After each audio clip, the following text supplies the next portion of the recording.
Hi everyone, मेरा नाम ऋषभ है और आज हम लोग इस वीडियो में बात करने वाले हैं टेक महिंद्रा के बारे में। आज यू नो कि टेक महिंद्रा जो कंपनी है वो आईटी सेक्टर की कंपनी है और खास चीज पता है इसकी क्या है कि लगातार आप पाएंगे तो 2 से 3 दिनों में काफी अच्छा जंप भी आया। हालांकि गिरावट आई थी टीसीएस के रिजल्ट्स के बाद पूरे आईटी सेक्टर में, लेकिन 2 से 3 दिनों में वापस से काफी अच्छी रिकवरी दिखाई है हम कह सकते हैं। और अगर हम लोग इसके करंट प्राइस की बात करें तो इसका करंट प्राइस है 1607.90 अब इसका मतलब आप समझ सकते हैं कि इस वीडियो को बनाने का मतलब क्या है, क्योंकि इसके क्वार्टर 1 के रिजल्ट्स FY26 के क्वार्टर 1 के रिजल्ट्स आउट हो चुके हैं और इस रिजल्ट्स का कल की मार्केट पर बहुत बड़ा इंपैक्ट पड़ सकता है। इनफैक्ट आपको पूरे आईटी सेक्टर पर इंपैक्ट देखने को इसके रिजल्ट्स का मिलेगा, साथ ही साथ आपको टेक महिंद्रा पर तो खास इसका प्रभाव देखने को मिल सकता है, जिसकी वजह से मैं इस वीडियो को बनाकर आपके लिए लेकर आया हूं। तो मैं ये कह रहा हूं कि नो डाउट, मतलब कोई डाउट नहीं है इसमें कि बहुत अच्छी तेजी आ गई है, लेकिन क्या ये तेजी आगे बनी रहेगी, क्या ये तेजी इसी तरीके से कंटिन्यू रहने वाली है, इस बारे में हम लोग बात करने वाले हैं। तो चलिए फटाफट से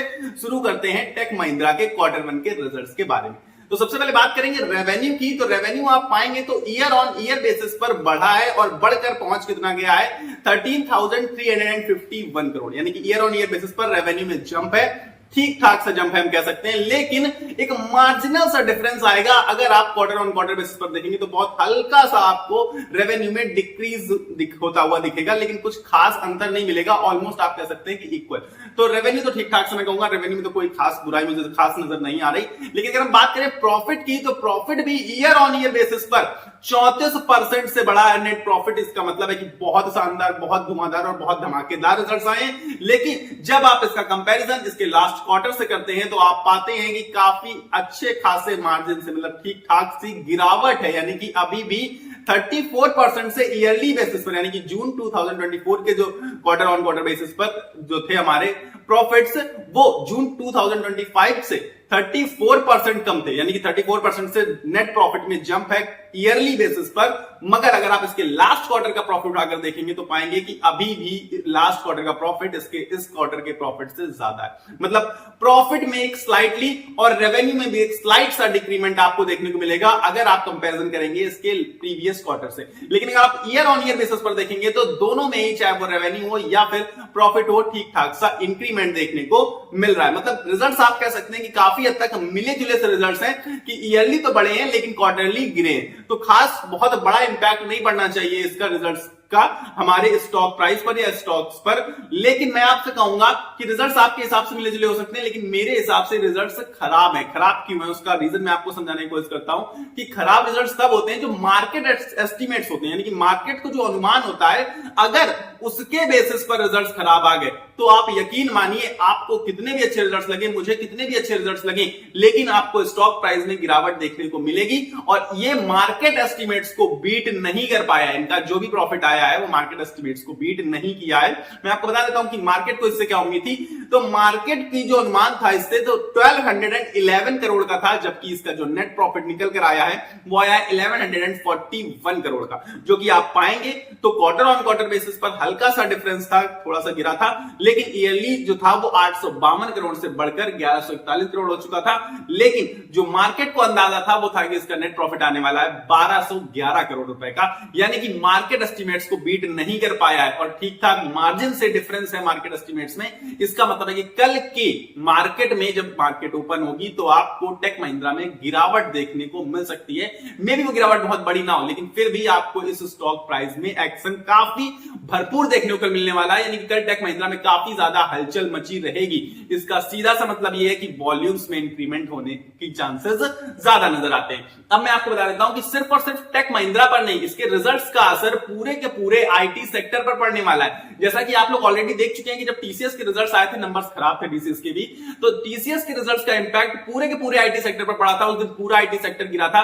वैसे ही इंपैक्ट आपको कल भी देखने को मिलेगा टेक महिंद्रा के रिजल्ट्स का पूरे के पूरे कंप्लीट आईटी सेक्टर पर देखने को मिलने वाला है। तो टेक महिंद्रा पर आपको खास नजर बनाकर रखनी है। लेकिन मैं इसमें आपको बताता हूं कि एक पॉजिटिव न्यूज भी है इसमें साथ ही साथ। जब उन्होंने रिजल्ट अनाउंस किए, कमेंट्री वगैरह सब कुछ करी, तो एक पॉजिटिव न्यूज भी अनाउंस करी है कि क्वार्टर 1 में टेक महिंद्रा को 809 मिलियन डॉलर की जो डील्स हैं वो मिली हैं। इसका मतलब है कि काफी बेहतर परफॉर्मेंस कहेंगे, और ये जो डील्स में इंक्रीमेंट आप पाएंगे तो लगभग 44% का इंक्रीमेंट है इनके previous year on year basis पर अगर आप देखेंगे जून 2024 से।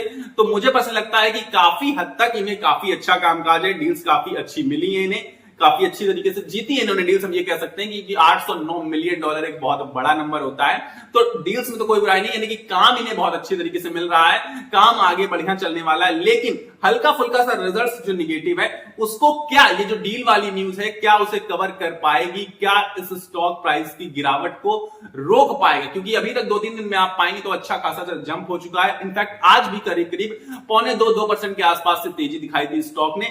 तो मुझे पर्सनली लगता है कि काफी अच्छी चीज है जो इन्हें इतनी अच्छी डील्स मिली हैं, जिसकी वजह से जिसका इंपैक्ट आपको कल की मार्केट में देखने को मिलने वाला है 100%। क्योंकि अगर ये डील वाली न्यूज नहीं आई होती तो कल आपको बहुत बड़ी गिरावट भी देखने को मिल सकती थी। क्योंकि उसका रीजन मैं आपको बता देता हूं कि और कोई पॉजिटिविटी इसमें बची नहीं है। वैसे आप पाएंगे रिजल्ट्स कुछ खास नहीं मिले जुले रिजल्ट्स हैं, खराब वीक मैं कह सकता हूं क्योंकि मार्केट एस्टिमेट्स को भी बीट नहीं किया है। साथ ही साथ मैं आपको एक चीज और बताना चाहता हूं कि इसके जो डिविडेंड है, डिविडेंड बहुत अच्छा प्रोवाइड करता है। ये आईटी सेक्टर का खास चीज है कि आईटी सेक्टर में, पूरे आईटी सेक्टर में आप पाएंगे तो टेक महिंद्रा सबसे अच्छा डिविडेंड आपको प्रोवाइड करता है। तो इसी वजह से जो डिविडेंड डेट थी इनकी 4 जुलाई, वो भी जो रिकॉर्ड डेट थी वो निकल चुकी है।